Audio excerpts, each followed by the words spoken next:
Welcome to the channel, guys. Welcome back. Welcome, welcome, welcome. I'm so happy to have you. Now I'm getting into it. I'm going to be looking at those babies. I'm so embarrassed to say the numbers.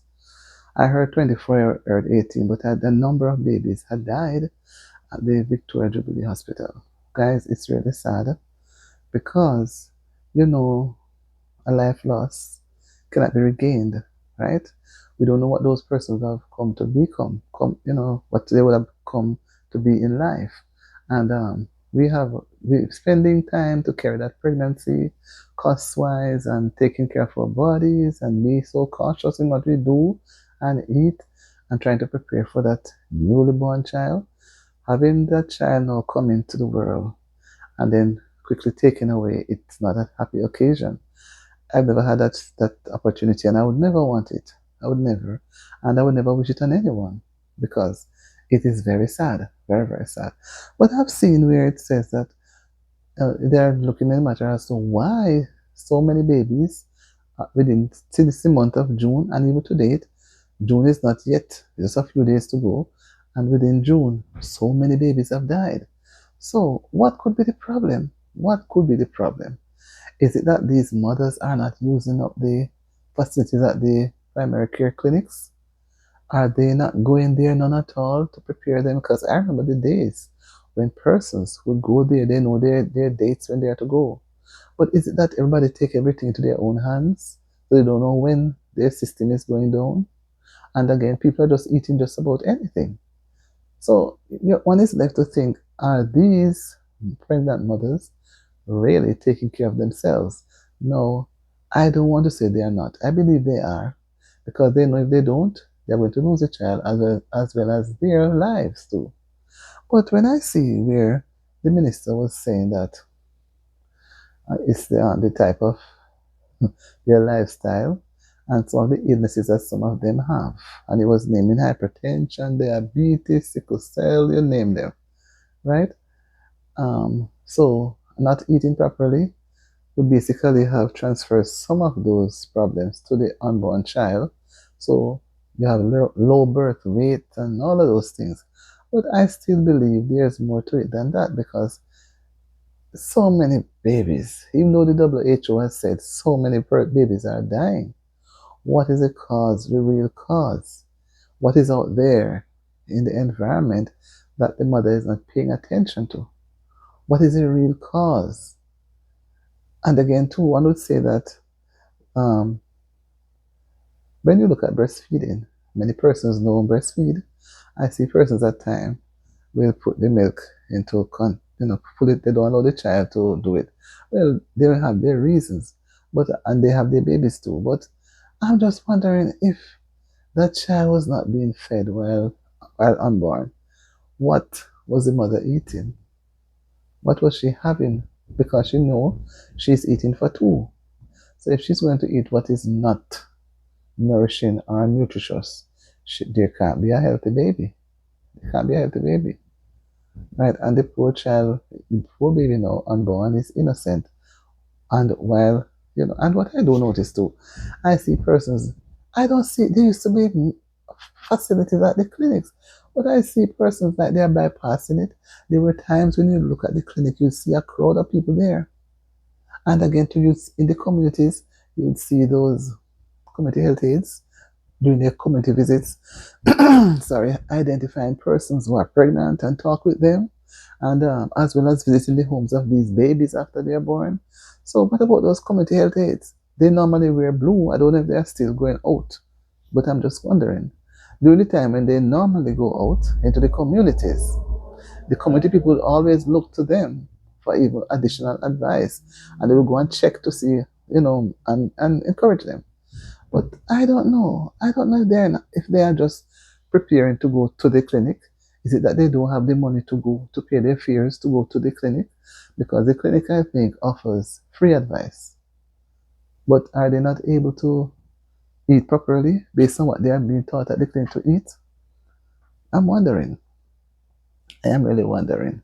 And I'm really sorry for these babies that just as they are born, they lived and then they are gone. And I'm sorry for some of these mothers too, who, if they know that they have certain illnesses and are not taking the illness serious. Because if, for example, if you're diabetic or you have sickle cell, you have to be monitored.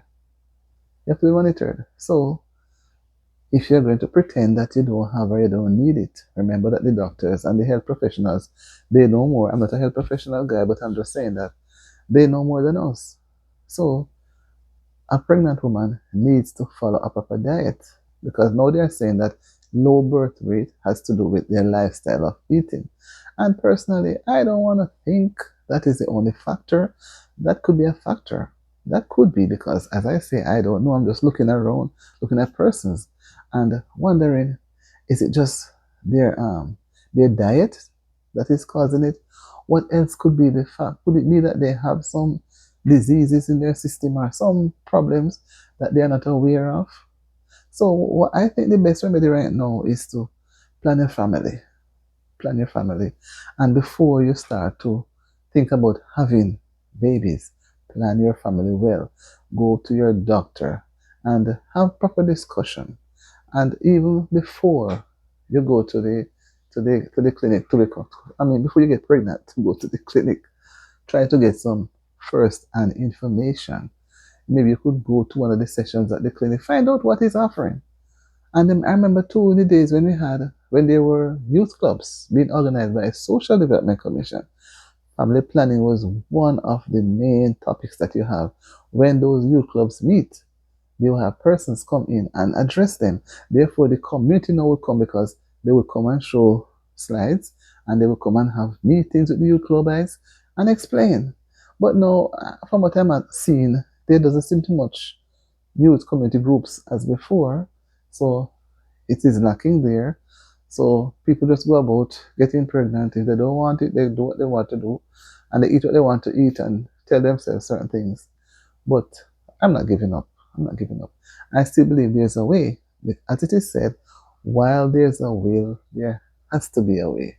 And what I'm looking at now is plan your family, involve your health professional, and try to, if you're not eating properly before, pay attention to your diet so that your system can be in order for this newborn child. Right? It's so not right to get pregnant and your system is not in order and you bring a child into this world who can only live for a couple of days because of your bad eating habits. We have to take it seriously. Just don't look at your own life as a mother. Look at the child's life.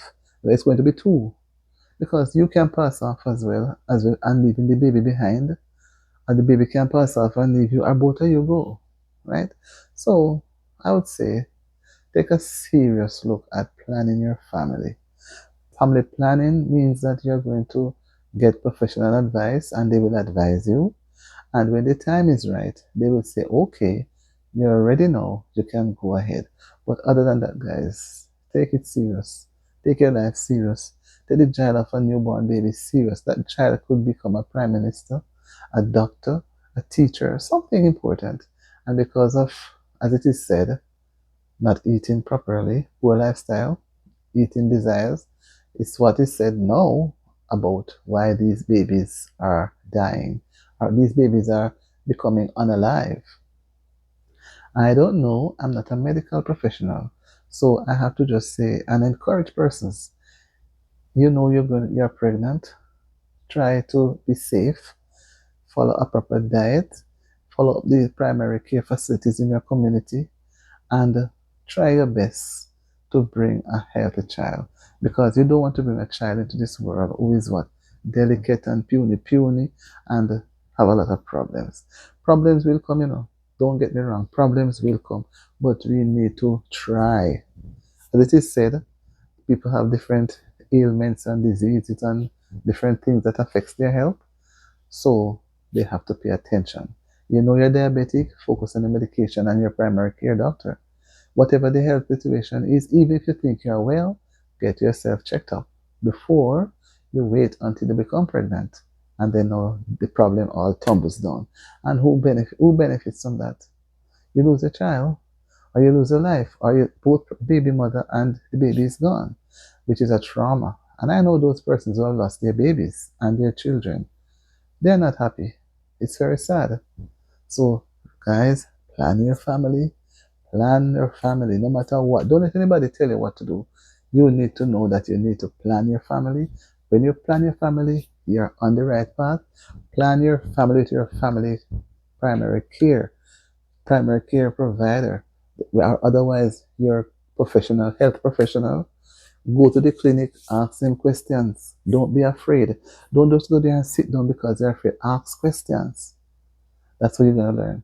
So guys, let's continue here. Encouraging because what we want a population that's growing. Because when the older ones are gone and they stop growing, then nobody will be around. Do you think so? Okay, I'll see you in my next video. So thank you for watching. Thank you for paying attention. Thank you for giving me your time.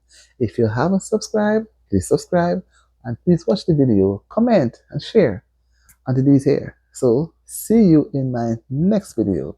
I'm out. Bye.